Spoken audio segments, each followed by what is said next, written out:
गांव में पिंटू नाम का एक आदमी बहुत आलसी, बहुत धूर्त और एक नंबर का बदमाश आदमी रहता था। पिंटू हमेशा गरीब का भोजन छीन लेता, किसी के पैसा छीन लेता। राजा राजेश पिंटू के हरकतों से बहुत परेशान था, लेकिन पिंटू हमेशा राजा की दयालु से बच के निकल जाता। एक दिन पिंटू एक पेड़ के नीचे आराम कर रहा था। तभी उसने देखा चिंटू चाचा बड़े सज धज के राजमहल की तरफ जा रहा था। अरे इतना सज धज के कहाँ जा रहे हो मुखिया जी? क्या राजमहल में कोई दावत वगैरह है क्या?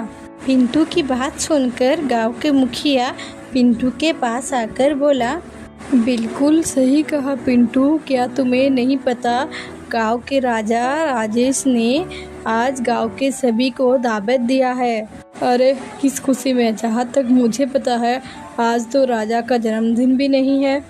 हाँ, लेकिन आज उसका पुत्र 10 साल का हो गया है, इसी वजह से उन्होंने गांव के सभी लोगों को दावत दिया है। 10 का हो गया है? भला उसके 10 के हो जाने से पूरे गांव में दावत देने के साथ क्या संबंध? दरअसल पंडित जी ने राजा राजेश से ये सब करने के लिए कहा है। उन्होंने कहा है अगर वो ऐसा करेंगे तो उससे उनकी प्रजा और ज़्यादा सुखी रहेंगे। और तुम तो जानते ही हो राजा राजेश कितने दयालु हैं और अपने प्रजा के लिए वो कितनी चिंता करते हैं।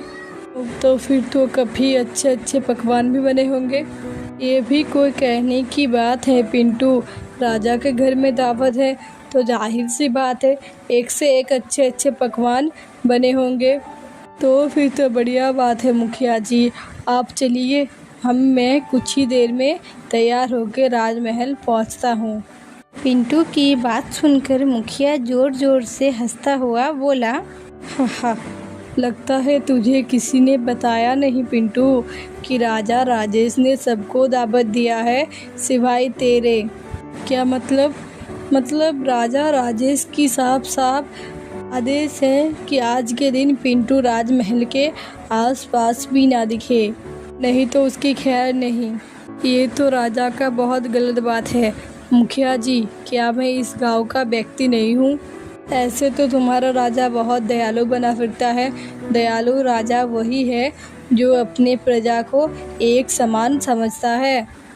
मत बोलो पिंटू कि तुम उसकी दयालु की वजह से ही आज तक बचते आए हो, वरना अगर तुम आज किसी दूसरे राज्य में होते तो वहाँ का राजा कब का तुम्हें फांसी पर चढ़ा चुका होता। और सुनो भाई, मेरी बात को मजाक नहीं समझना, राजमहल की तरफ गलती से भी मत भटकना। मुखिया की बात सुनकर पिंटू के चेहरे में क्रोध झलकने लगा। देखना मुखिया जी, जिस दिन मैं राजा बनूंगा मैं किसी के साथ ऐसा व्यवहार नहीं करूंगा। हाँ, राजा और तुम, लगता है तुम नींद में भी सपने देखने लगे हो पिंटू। हाँ, अरे तुम्हारे जैसे मक्कार और चोर कभी राजा नहीं बनते भैया। इच्छा तुम्हारे दिल में ही रखना, अगर राजा को पता चला तो तुम्हें आजीवन कारागार में डाल देगा। ना कहकर मुखिया जग्गी का मजाक उड़ाते हुए और जोर से हंसते हुए वहाँ से चला गया। पिंटू गुस्से में बड़बड़ाते हुए अपने आप से बोला, ये राजा अपने आप को समझते क्या है? पूरे गांव को दावत दिया और मुझे ही नहीं दिया, ये तो मेरी बहुत बड़ी बेइज्जती है। लेकिन कोई बात नहीं, मैंने तो अपने ऊपर पूरी बेशर्मी लाद रखी है। मैं राजमहल जाऊंगा, देखता हूँ राजा क्या कर लेता है। पिंटू तैयार होकर सीधे राजमहल पे पहुँच गया। राजमहल पर अच्छे अच्छे पकवान देखकर पिंटू के मुंह पर पानी आ गया। अरे वाह, देसी घी की पूरियाँ है, मिठाई भी है, कितनी शानदार खुशबू आ रही है। पिंटू तुरंत उन पकवानों के ऊपर झपक कर उन्हें खाने लगा कि तभी राजा राजेश की नज़र पिंटू पर पड़ गई। वो गुस्से से पिंटू की ओर आकर बोला, ऐसे तो मैंने मना किया था कि तुम इस राजमहल के आसपास भी मत भटकना, लेकिन मुझे पता है कि तुम बेशर्म हो। मेरी ज़िंदगी में बहुत बेशर्म देखे लेकिन तुम्हारी तरह बेशर्म किसी को नहीं देखा। जी तो चाहता है कि अभी और इसी वक्त तेरे गर्दन तेरे धड़ से अलग कर दूँ, पर क्या करूँ, आज मेरे महल पर जश्न है। आखिर आए गए तो पेट भर कर खाना, और चाहे तो अपने घर के लिए भी ले जाना। और याद रखना, आज मेरे राजमहल पर बहुत दूर दूर से लोग आए हैं। अगर तुमने गलती से भी किसी उल्टी पुल्टी हरकत की तो मैं तुम्हें इस बार नहीं छोड़ूंगा। ये कैसी बातें कर रहे हो राजा साहब, मैं अब सुधर गया हूँ। हाँ, सुधर गए हो तो तुम्हारे लिए अच्छी ही बात है। ऐसा कहकर राजा वहाँ से गुस्से से चला गया। पिंटू पकवान की मज़ा लेने लगा कि तभी पिंटू की नज़र राजा के बेटे सोमन से पड़ी, जो कि एक सोने के कंगन से खेल रहा था। पिंटू के खुरफते दिमाग में तुरंत एक योजना दौड़ने लगी और वो बड़बड़ाते हुए अपने आप से बोला, अरे बाबा, ये तो बहुत भारी और बहुत कीमती सोने का कंगन लगता है। अगर मैंने इसे चुरा कर बाज़ार में बेच दिया तो मेरा 10-15 साल का तो खाने का व्यवस्था हो जाएगा, फिर चोरी करने की ज़रूरत ही नहीं।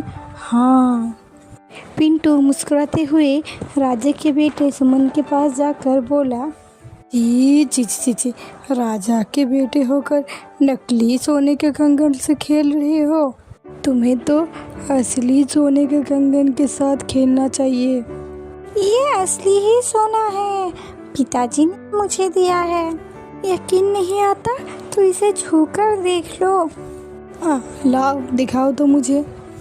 सुमन ने वो कंगन पिंटू के हाथ में पकड़ा दिया। अरे नहीं नहीं राजकुमार, ये तो नकली है, इस पर सोने का पानी फिरा है। अगर तुम्हें यकीन ना आए तुम जाकर अपने पिताजी से पूछ लो। पिंटू की बात सुनकर भोला भाला राजकुमार सोच में पड़ गया। ठीक है, मैं पिताजी से पूछ कर आ रहा हूँ। इतना कहकर राजकुमार वहाँ से दौड़कर चला गया और पिंटू इधर उधर देखकर वहाँ से खामोशी से निकल गया। राजकुमार को खाली हाथ देख राजा राजेश ने सुमन से पूछा, तुम्हारे हाथ में शाही सोने का कंगन था बेटा, वो कहाँ पर है? राजकुमार ने सारी बात राजेश को बता दी।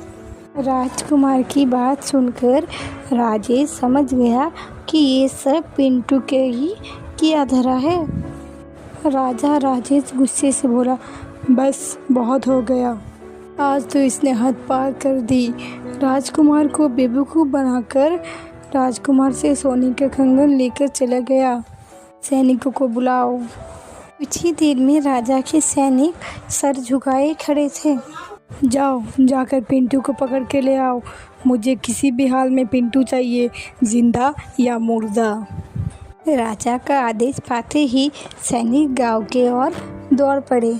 इधर पिंटू एक पेड़ के पास उसी कंगन को निहारे जा रहा था।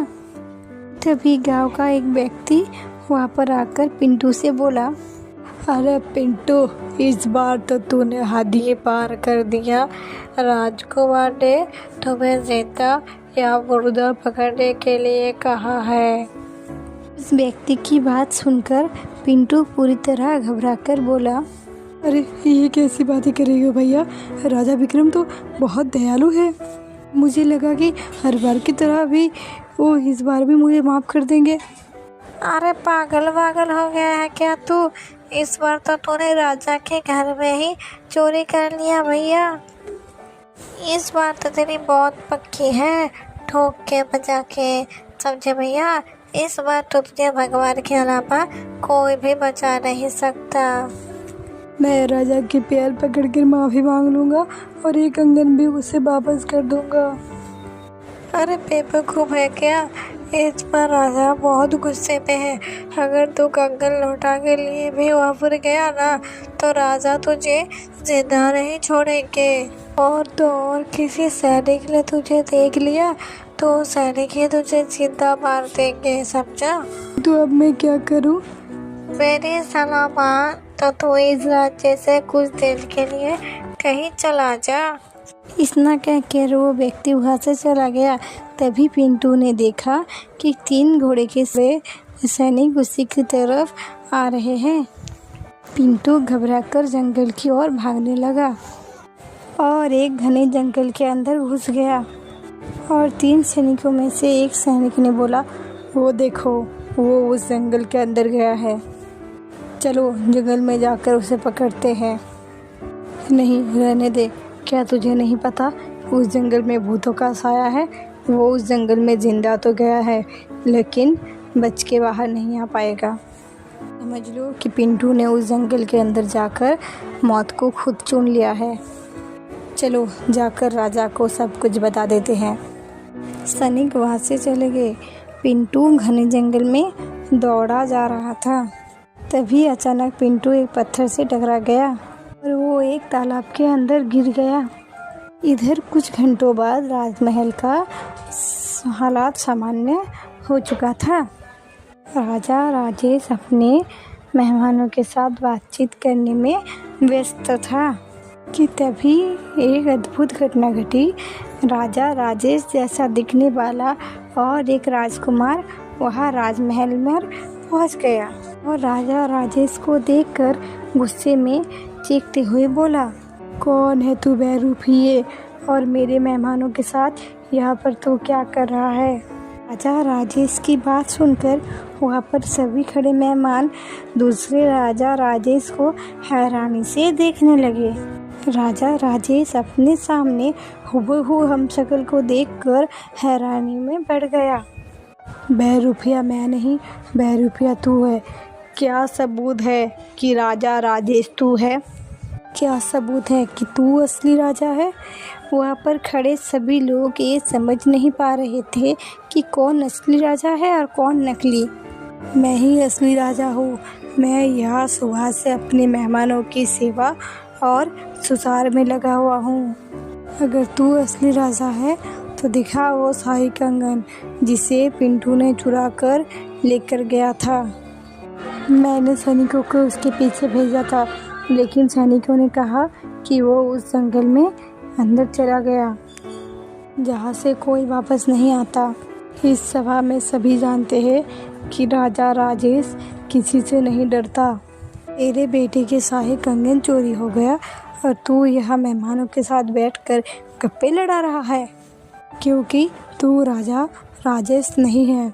इतना कहकर वो हमशक्ल राजा राजेश शाही कंगन निकालकर बोला, सोनापुर नगर के वासियों, ये बेरूपिया झूठ बोल रहा है। देखो मेरे पास मेरे बेटी का शाही कंगन है। मैं ही असली राजा हूँ। मैं इसे उस भयानक जंगल से पिंटू को मार कर लेकर आया हूँ। मैं कुछ देर के लिए जंगल क्या गया, इस बेरूपिया ने आकर मेरी जगह ले ली। बस बहुत हो गया। इसलिए हमारे बीच अब युद्ध होगा। जो जीतेगा वही असली राजा कहलाएगा। दूसरे राजा विक्रम भी, दूसरे राजा राजेश भी राजा से आर पार करने के मूड पर था। उसने तुरंत हाँ कर दी और दोनों के बीच युद्ध होने लगा। कुछ ही देर में एक राजा राजेश ने दूसरे राजा राजेश को जख्मी करके ज़मीन पर गिरा दिया। तभी एक काला धुआं निकला और उस धुएं से एक चुड़ैल निकलकर राजा राजेश के सामने आकर खड़ी हुई। मैंने तुमसे कहा था बेवकूफ़, तुम देखने में भले ही राजेश जैसे रहोगे लेकिन आत्मा तुम्हारे ही रहेगी। बेवकूफ़, राजा राजेश असली राजा है। उसके पास युद्ध लड़ने की कला है। और जहाँ तक तुम्हारा सवाल है, तुम तो लोगों से खाना भी चोरी कर कर खाते हो। तुम जख्मी हो चुके हो। राजा की तलवार तुम्हारे शरीर पर पड़ चुकी है, इसलिए तुम अपनी असली रूप में आ जाओगे। अचानक नकली राजा राजेश पिंटू के स्वरूप में आ गया। राजा राजेश हैरत से चुड़ैल से बोला, ये तो पिंटू है, ये सब क्या है? बताती हूँ, बताऊंगी नहीं, दिखाऊंगी भी तुझे। इतना कहकर चुड़ैल ने एक फूंक मारी और सारे राज्य के सामने एक दृश्य चलने लगा। जब पिंटू जैसे ही तालाब में गिरा, अचानक तालाब में से काला धुआं निकलने लगा और देखते ही देखते उस तालाब में से एक चुड़ैल निकलकर पिंटू के सामने आ गई। पिंटू डरते हुए जल्दी से तालाब से बाहर निकलकर घबराते हुए बोला, कौन हो तुम? एक चुड़ैल, जो मैं बरसों से इस तालाब में कैद थी, मगर अब मैं आज़ाद हूँ। बहुत सालों पहले मैं इसी जंगल में घूमती फिर रही थी। मेरी वजह से एक साधु की तपस्या भंग हो चुकी थी और उसने मुझे श्राप दे दिया और मैं इस तालाब के अंदर कैद होकर रह गई। उसके बाद जो कोई भी इस तालाब के आसपास आता, मैं उसे मार देती। क्या तुम मुझे भी मार डालोगी? नहीं, मुझे तुम्हारी वजह से ही आज़ादी मिली है। मैं उस साधु के सामने बहुत रोई। आखिरकार उस साधु को मेरे ऊपर तरस आ गया और उसने कहा, जब भी कोई धूर्त व्यक्ति हाथ में सोने का कंगन लेकर इस तालाब पर गिरेगा तो तुम इस तालाब से आज़ाद हो जाओगी। और देखो, मैं आज़ाद हो गई। बता, क्या इच्छा है तेरी? मैं तेरी एक इच्छा पूरी करूँगी। यानी मैं जो कुछ भी मांगूंगा तुम उसे पूरा कर दोगी? हाँ, मैं उसे पूरा कर दूँगी, लेकिन एक ही इच्छा। उस सुंदर स्त्री की बात सुनकर पिंटू बड़बड़ाकर अपने आप से बोला, यह सही सब समय है राजा को सबक सिखाने का। उस राजा ने मुझे जिंदा या मुर्दा पकड़ने के लिए कहा है। अब मैं उसे सबक सिखा कर ही रहूँगा। मैं चाहता हूँ कि मेरा चेहरा और शरीर राजनगर जैसे राजा के जैसा हो जाए। इसी वक्त जैसे राजा राजेश है, मैं हूबहू उसी की तरह हो जाऊँ, उसकी शाही कपड़ों से। पिंटू की बात सुनकर चुड़ैल हंसते हुए बोली, अरे बेवकूफ मानव, इससे तुझे क्या हासिल होगा? अगर मेरा शकल और शरीर राजा जैसा हो जाएगा तो तुम सब मुझे राजा ही समझोगे और मैं बगैर लड़े राजनगर का राजा बन सकता हूँ। ठीक है, जैसा तू चाहता है, लेकिन याद रखना, तेरा चेहरा, तेरा शरीर, तेरा कपड़ा, तेरा आभूषण, सब कुछ तेरा राजनगर राजा के जैसा हो जाएगा, लेकिन तेरे आत्मा वही रहेगी। याद रखना, अगर तू किसी असली राजा के हाथों जख्मी हो गया तो तू तेरी असली रूप में आ जाएगा। और देखते ही देखते पिंटू के शरीर राजा राजेश की तरह परिणत हो गया। अब पिंटू हूबहू राजा राजेश में बदल गया। पिंटू अकड़ता हुआ राजा के राजमहल चला गया। दृश्य समाप्त हो गया। मैंने इसे चेतावनी दी थी, पर ये एक मूर्ख व्यक्ति निकला। इतना बोलकर चुड़ैल गायब हो गई। राजा राजेश ने गुस्से से सैनिकों से कहा, ले जाओ इसे और हमेशा के लिए जेल पर डाल दो। उसके बाद पिंटू को माफ़ी नहीं मिली। उसने पूरा जीवन जेल में ही व्यतीत किया। लाइक, कमेंट और सब्सक्राइब कर दीजिए और बेल आइकन को प्रेस कर दीजिए। थैंक